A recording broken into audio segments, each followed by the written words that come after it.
People told me I couldn't do a lot of things. I feel like I'm the chosen one. Look at this. We created this. This didn't exist before we were here. All we are is proud and passionate. I love Toronto. I love this team. And we're going to the NBA Finals. Let's go! Nothing matters but winning. Welcome back to episode 71 of Rapzville Weekly. I'm your co-host, Gabriel Cellio, alongside Adam Kasuchi. And today is a rough one. We're coming straight off of the Utah Jazz game. It literally just happened, finished up about half an hour ago, and we're getting straight into this. Before we talk about the specifics of that game, kind of just a rundown of what's been going on. So for the Wednesday game against the Detroit Pistons, which we'll also talk about later, we had OG Anunoby still out, but we had Malachi Flynn, McCaw, Siakam, and Fred VanVleet all returning from their COVID-19 quarantine for the health and safety protocols, and we lost that game. But they were, first game back, they looked kind of rough, and then in this game against the Utah Jazz, we were fully healthy. We had OG back. We looked like we were playing strong to start the game, and it was very close, and it went down right to the wire, but we ended up losing this game, falling short in a possible game-tying buzzer beater. Very tough game to watch, another tough one to lose. This is our 7th straight loss. Obviously very disappointing as it is. Record currently 17-24. One of the worst records in the league. I think we're about tied for the 21st spot, 21, 22, 23. We all look like we're tied with the same thing, and 24.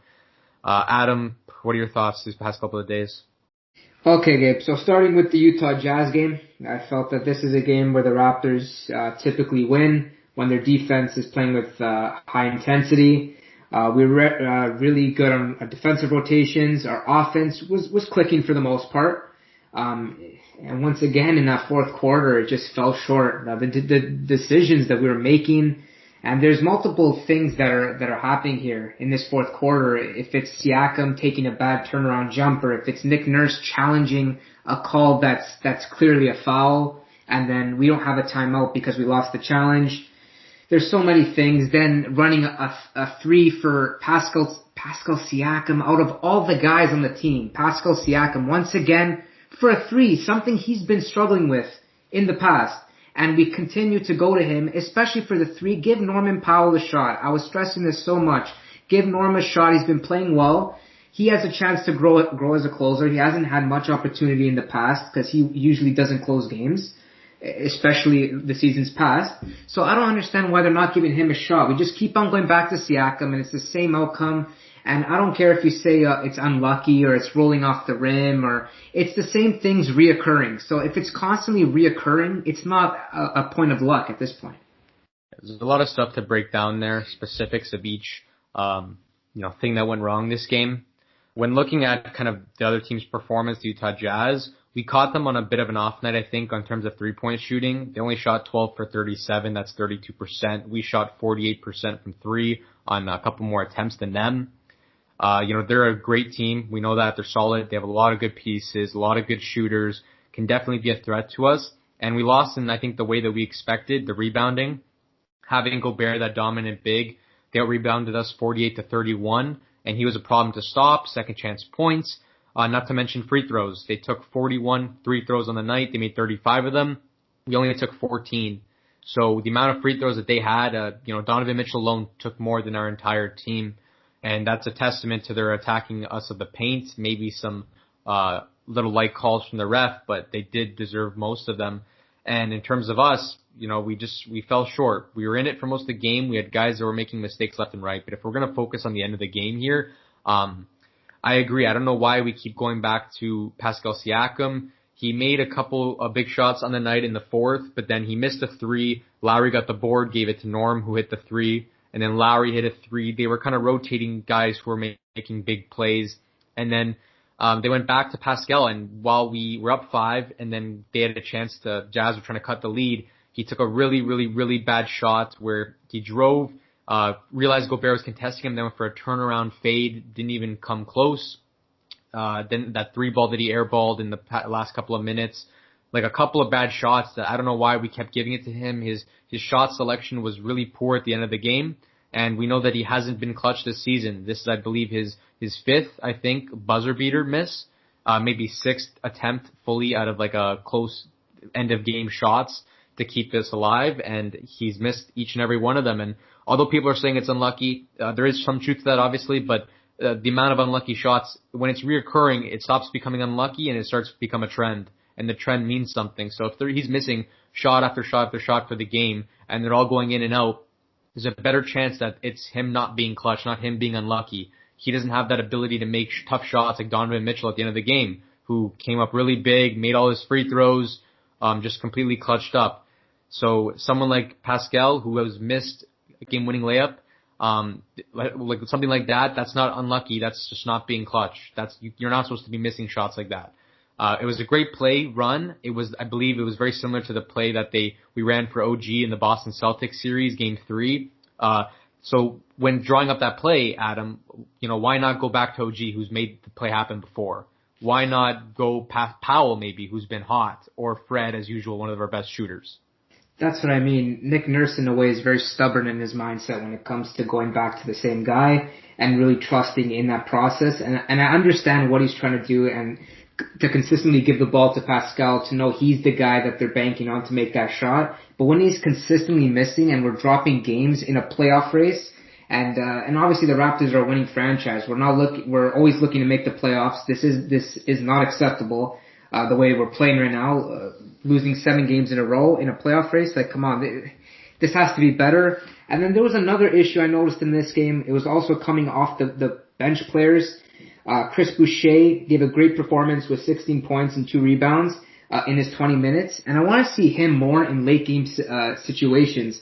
I noticed that he's not in the game in late game scenarios, and he's one of those guys that shoots it with confidence, and I think he would be good in an end game scenario. Even, I'm not saying give him the final shot or whatever, but for him to just be on the floor, I think he's a player that steps up big in the clutch moments. And also Malachi Flynn, like we heard his dad make the comments on Instagram or Twitter or whatever it was, saying that Malachi Flynn isn't getting enough minutes and it's hurting his development in the Raptors organization and stuff. But we have to understand that Nurse kind of clapped back at his dad right now. He gave him 17 minutes tonight, and he only produced 3 points, a board, and 2 assists. And he wasn't looking even good in the pick and roll. Like, he wasn't making crisp passes. Like, the IQ, I don't know, it wasn't up to par.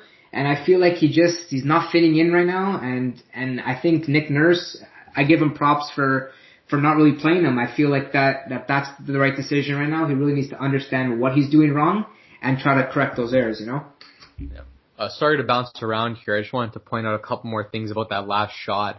Like, the play wasn't even executed as well as it was against Boston. It wasn't a corner shot. Maybe Pascal prefers that wing, but the pass was low. Pascal fumbled it. He wasn't in the right position to shoot it. It's hard to shoot from catching the ball to your feet and moving it back up. For him not even to be, in the proper position to take that shot. Plus, he took it kind of early. Although there was a screen, there was a couple seconds left on the clock. It just looked like a bad play to run. Norm did a great job of providing that screen action, but I feel like it could have went, a lot better if OG maybe took that shot again, or if we went Norm, who's been hot, and he did the screen action with OG, or Fred, the double guard screen. I don't know, but I just feel like it was a missed opportunity there. Boucher, undervalued in his minutes this game, 20 minutes, 16 points, 2 rebounds on the night, 6 for 10 shooting, 2 blocks. He had a very solid game, and he always brings that tenacity on offense, tends to always find a way to be a huge spark and be productive on the offensive end. And I feel like we could have used him a lot more this game, especially those late minutes.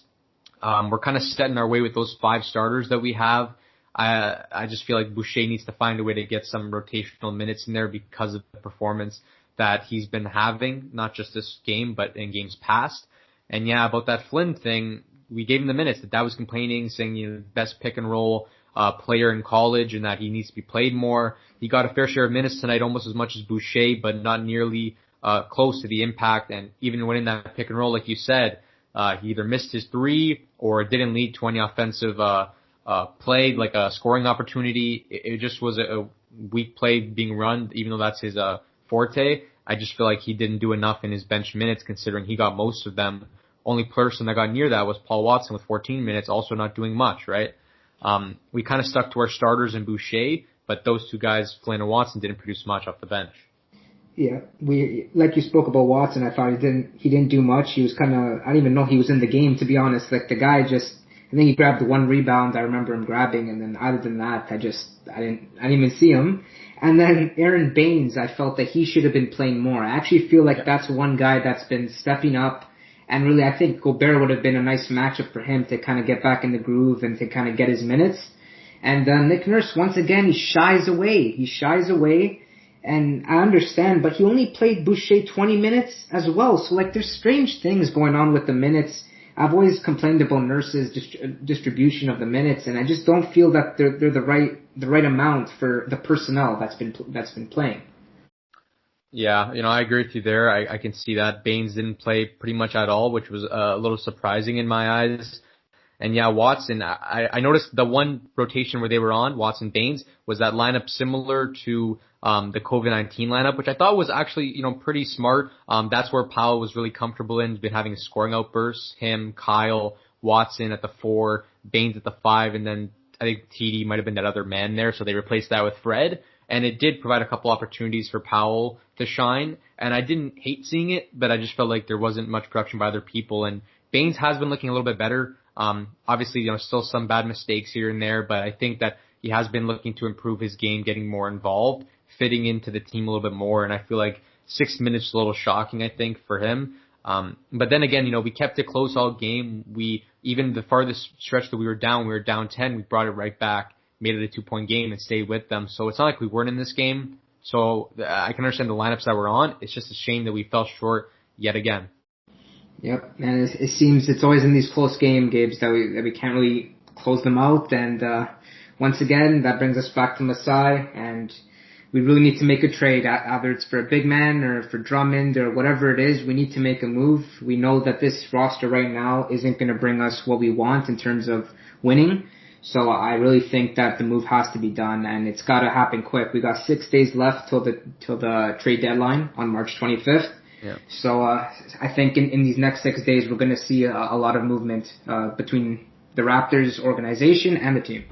Yeah, it's very stressful to watch these games. We're on a big losing streak, and we have to turn it around, especially because of the caliber of teams that we're starting to verse. We got to be able to pick up wins. This would have been a huge win for us, taking down the top dogs and switching the momentum around. And momentum is a huge force in this world. When it gets you down, you go down lower and lower and lower. But when you're gaining momentum, it feels like you're on top of the world. So now that we're at this low point, it just seems like we're getting lower and lower and lower, and we need to find a way to turn it around. To talk about, I guess, specifics of this game, just individual, Siakam at 27 points, 5 boards, 9 assists, 9 for 22 shooting.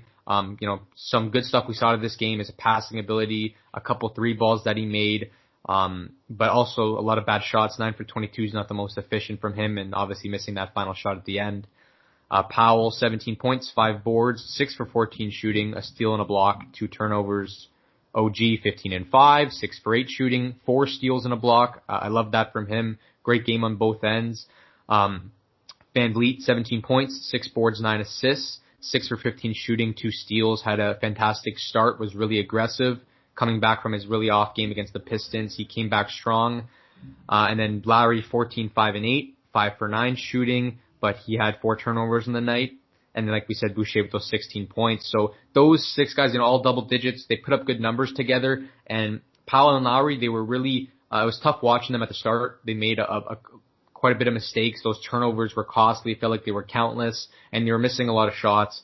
But at the end, they came up big. They made the shots when they had to. Lowry got that big board off of Pascal's miss, and then Powell made the 3, and then Lowry made the 3 right after. And, Siakam, he had an all-around average game, pretty good, and then at the end it was a horrible ending. He missed a couple of big shots, and a common saying is it's not how you start, it's how you finish. It's not if you start the race in dead last but you finish in first, you won the race.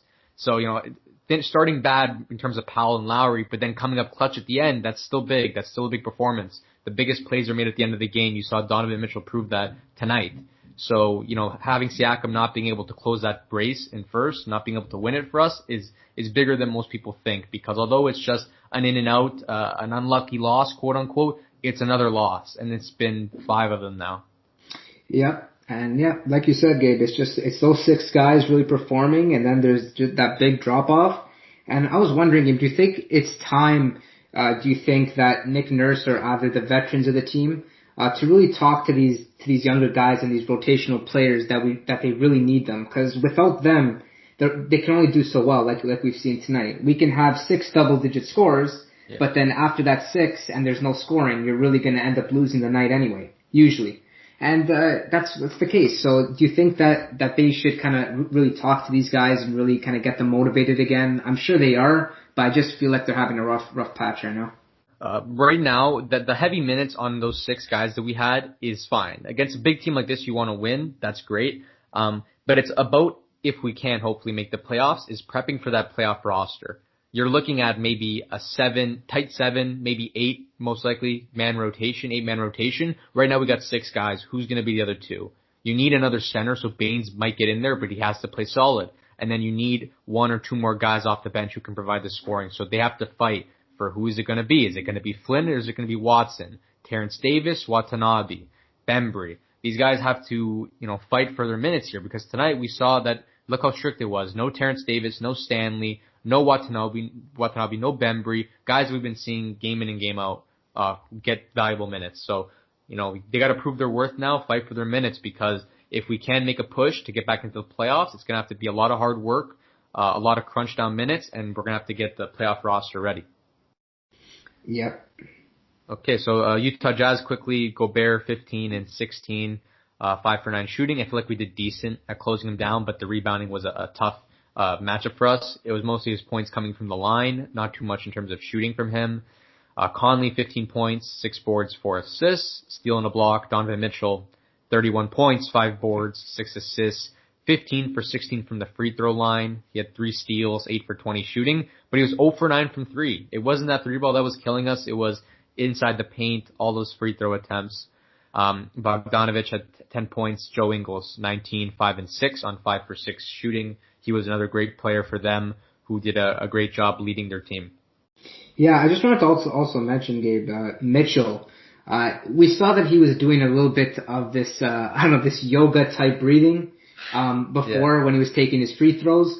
I get that he's doing this to really maybe calm his breathing, to really get focused on his shot, but he was taking over 10 seconds, and a lot of people on Twitter and Instagram were really pointing this out. And I think the referee's job on a free throw, you're really looking if there's maybe lane violations, people coming into the paint when they shouldn't be, or if there's a 10-second violation. So if you're a ref, you really gotta point these things out, and I feel like they're not being called. It's kind of the same thing with Giannis. Yeah, it's an odd, you don't see it often. Giannis is one of the guys that takes quite long every possession. I can't say that I counted, the seconds that Mitchell was doing it. I just thought it was a unique technique, and, maybe that's a testament to where this team is. Obviously they have a lot of guys playing well, a lot of guys that want to be where they are. Conley with the Grizzlies, he's been waiting for a moment like this to get that championship. He's obviously a veteran in this league. Gobert, hungry young player. Mitchell, hungry and young, and all these other good pieces around them.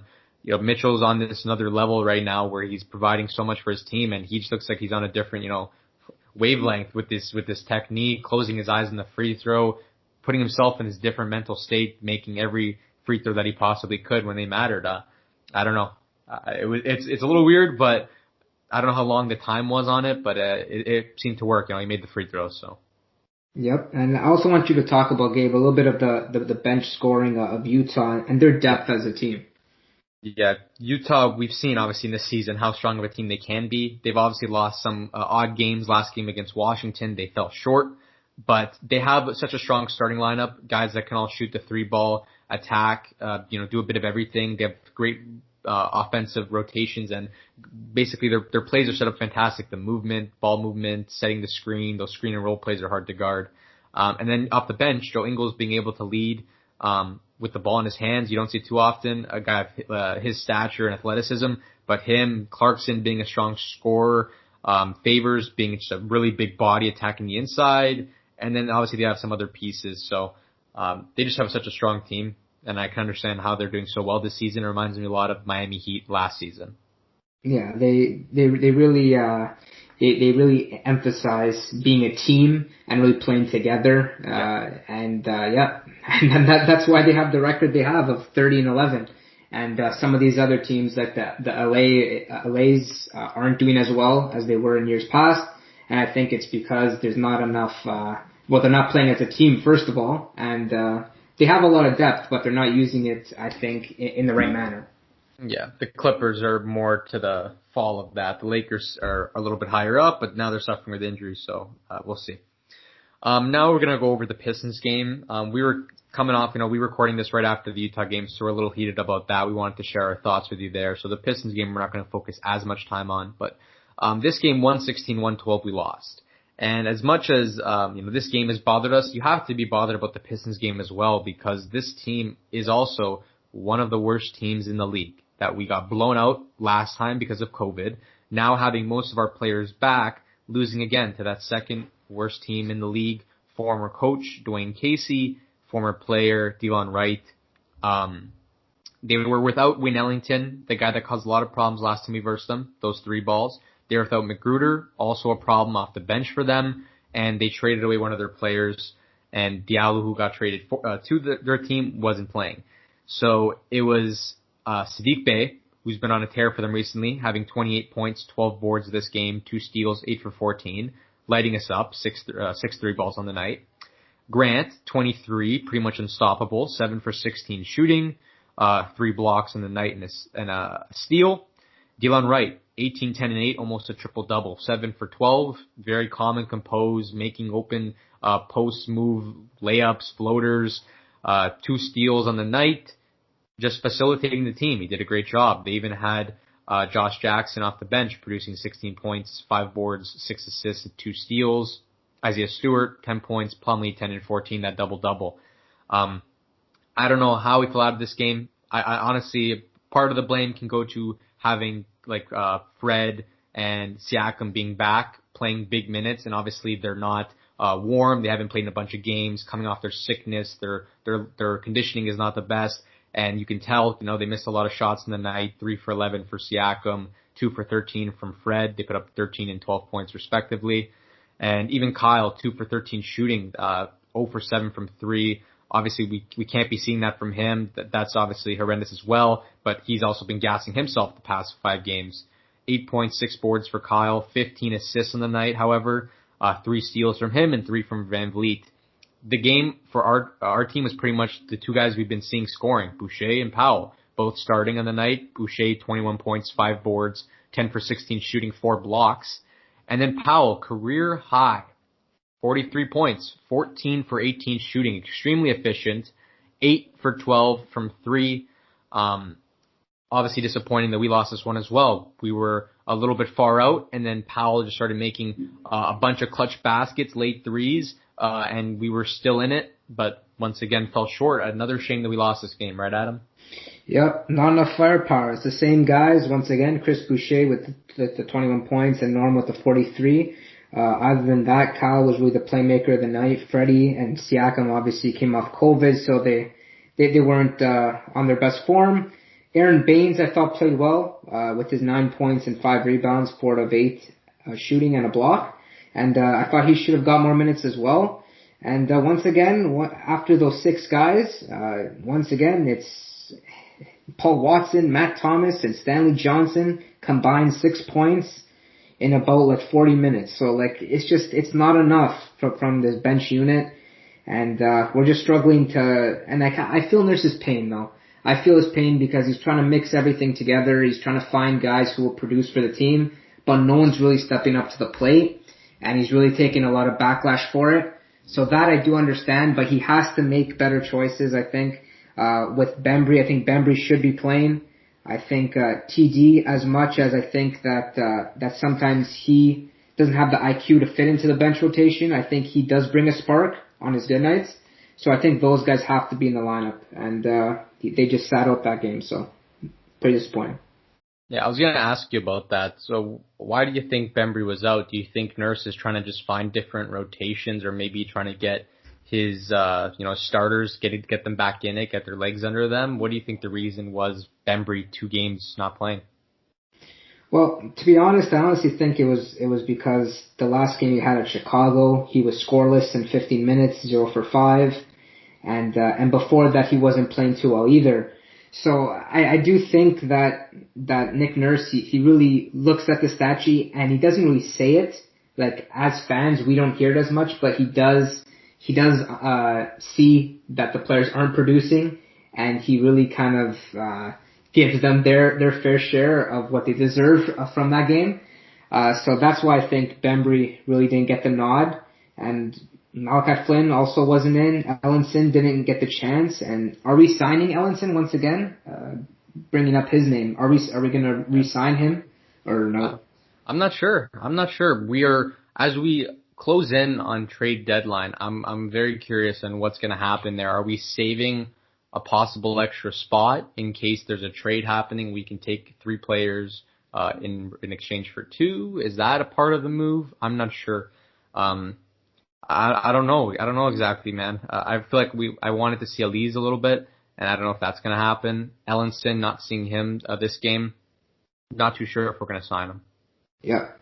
Honestly, I think we really need Elise. I think he brings so much to the team, and I think he'll have a lot of confidence knowing that a lot of the bench players aren't producing right now for the Raptors, and then he gets that chance to really show out, and that's why I think Elise will be the perfect fit. Another question for you, Adam. How important is this next game against Cleveland, looking to snap this 7-game losing streak against one of the worser teams in the league, below us? And they're obviously have a little bit of injury problems in terms of Kevin Love and Matthew Dellavedova, Taurean Prince, and then Drummond obviously looking to be traded has not been playing, so a little undermanned and a team that we should be beating. So how important is this game? Yeah, we're on this 7-game skid, and looking forward, we got Cleveland and the back-to-back also with Houston the next day, with them being on a 19-game losing streak when recording this video.